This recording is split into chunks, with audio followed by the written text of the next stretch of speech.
The effects of technology on children.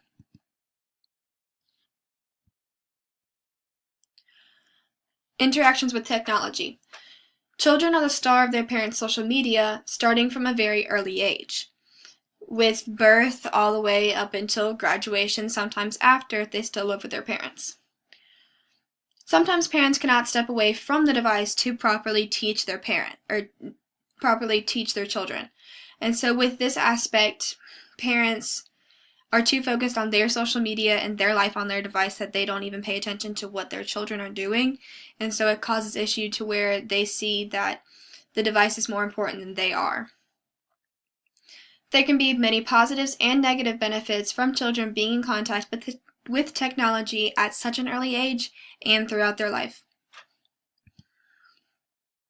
Cyberbullying is one of the negative effects with interactions of technology.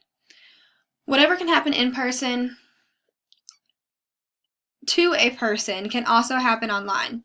Because the internet is an extension of the everyday, that means everything that can happen to a person can happen online. And so bullying is one of those things. And this type of bullying is called cyberbullying.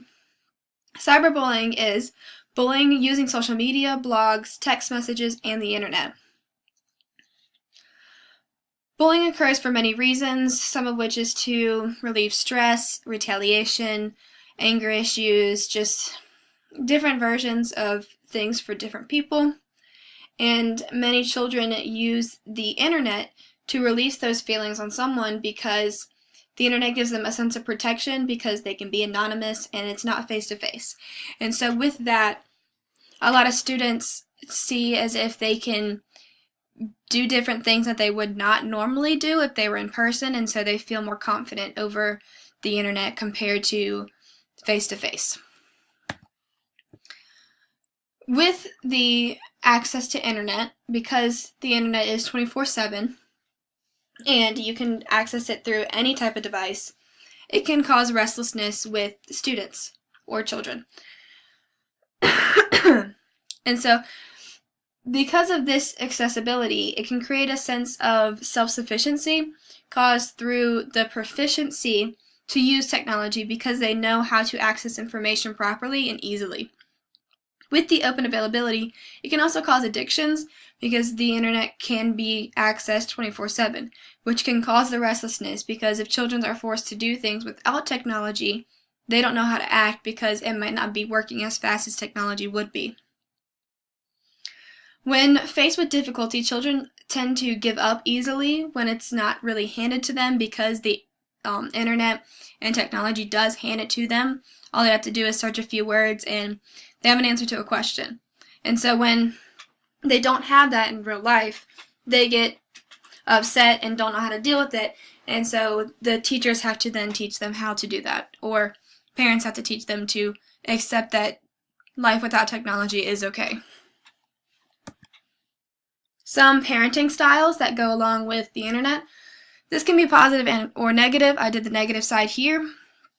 Parents must maintain an authoritative aspect to themselves, which means they must expect a high level of success while showing also support for the accomplishments that their students have or children have. With the support for the children, the students will not have to turn to the internet to release the stress and find comfort because they'll have that in their parents. And with that, it creates a face-to-face interactions and relationships and teaches them how to build those and have internet as a nice asset instead of a necessity in their life because they have an outlet with their parent instead of having an outlet with the internet. Informational literacy is one of the positive aspects of technology. The definition of informational literacy is the ability to use a computer in all aspects of information. This can be locating, evaluating, and communicating needed information. With this, teachers can test the skills of their students because this is something needed for everyday life throughout everyone's life. And so to be able to do this, a teacher tested their students by giving them a research assignment and only allowing them to use her 3 examples and sources that she had. So they were not allowed to use the internet besides these 3 sources, which caused them to kind of get upset when they didn't find the answer super quickly, and cause them to not understand how to properly research, and this caused her to know that she needed to teach more informational literacy on how to research, how to use sources, and how to find information needed for the school and for classes.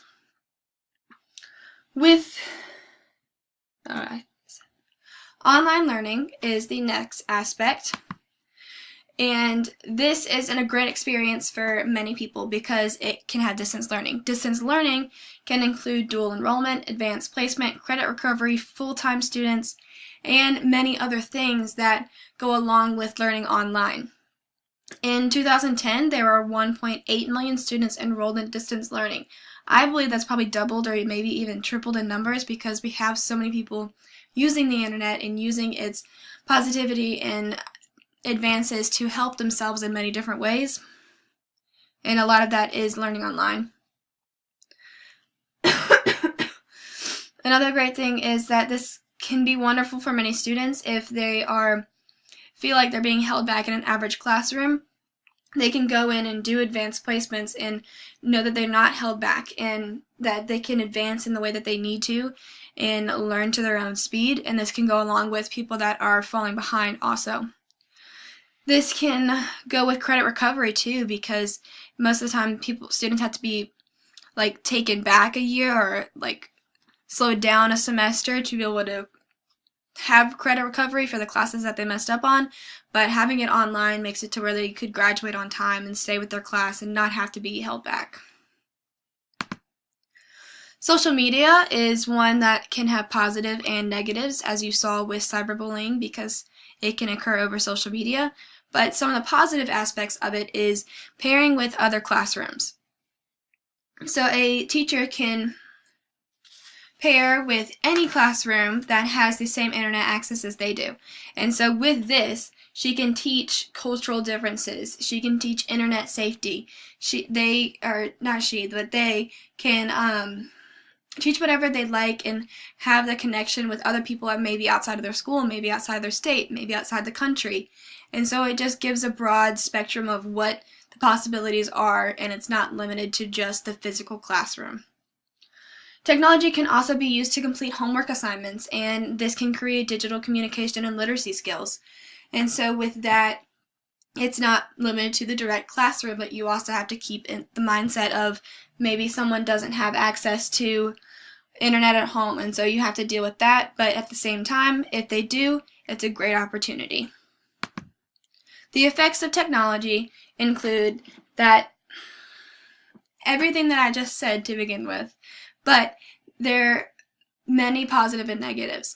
And so teachers must know, and parents, that technology can be a wonderful asset to their lives and to their children's lives, but it cannot be a replacement, because if it's a replacement, then you're just making them use it instead of having interactions with you, and that's not a good interaction at all, because then they're losing face-to-face and how to communicate, and they should be able to know that you're there for them, and you pushing technology into their face and forcing that onto them does not make them feel that and does not make them feel loved in a way or needed.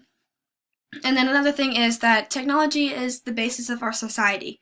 So no matter what parents or teachers do, children will always be impacted and affected by technology. And so however they are affected is how the parents and teachers can influence that. So they can't control being influenced and affected, because that's always going to happen. But how they are influenced is what we can do. So we can control cyberbullying. We can control them searching things that they don't need to. We can control the way that they use it. And so with that, that is where I would like to come in as a teacher and help teach internet safety, teach how to use it properly, how to get the right effects from technology to be used for education and their daily lives.